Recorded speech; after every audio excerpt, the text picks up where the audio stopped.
Matthew 9. Jesus stepped into a boat, crossed over, and came to his own town.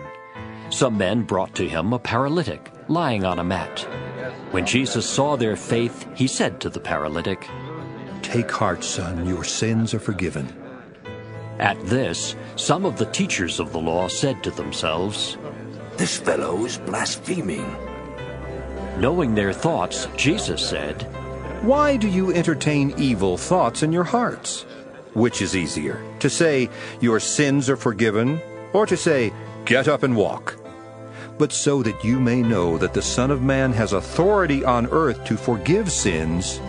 Then he said to the paralytic, Get up, take your mat, and go home. And the man got up and went home. When the crowd saw this, they were filled with awe, and they praised God, who had given such authority to men.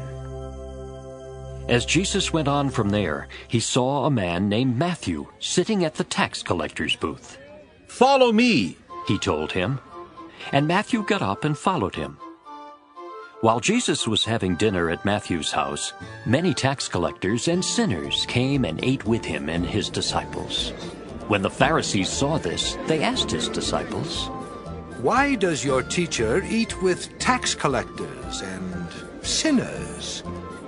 On hearing this, Jesus said, "It is not the healthy who need a doctor, but the sick. But go and learn what this means. I desire mercy, not sacrifice. For I have not come to call the righteous, but sinners."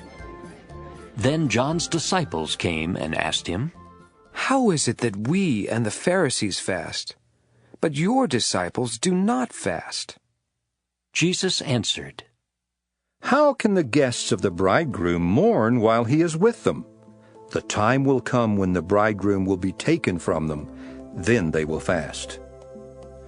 No one sews a patch of unshrunk cloth on an old garment, for the patch will pull away from the garment, making the tear worse. Neither do men pour new wine into old wineskins. If they do, the skins will burst, the wine will run out, and the wineskins will be ruined. No, they pour new wine into new wineskins, and both are preserved. While he was saying this, a ruler came and knelt before him and said, "My daughter has just died, but come and put your hand on her, and she will live." Jesus got up and went with him, and so did his disciples. Just then, a woman who had been subject to bleeding for 12 years came up behind him and touched the edge of his cloak. She said to herself, "If I only touch his cloak, I will be healed." Jesus turned and saw her. "Take heart, daughter," he said. "Your faith has healed you." And the woman was healed from that moment. When Jesus entered the ruler's house and saw the flute players and the noisy crowd, he said, "Go away!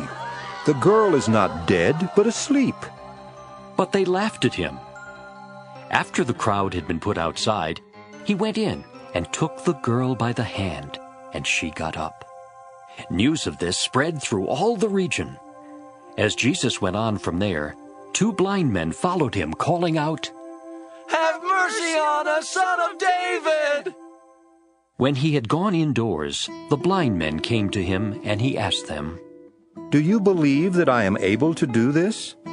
"Yes, Lord," they replied.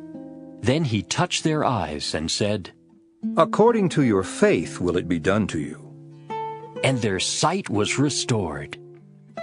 Jesus warned them sternly, "See that no one knows about this."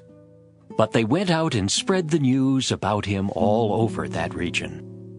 While they were going out, a man who was demon-possessed and could not talk was brought to Jesus. And when the demon was driven out, the man who had been mute spoke. The crowd was amazed and said, "Nothing like this has ever been seen in Israel."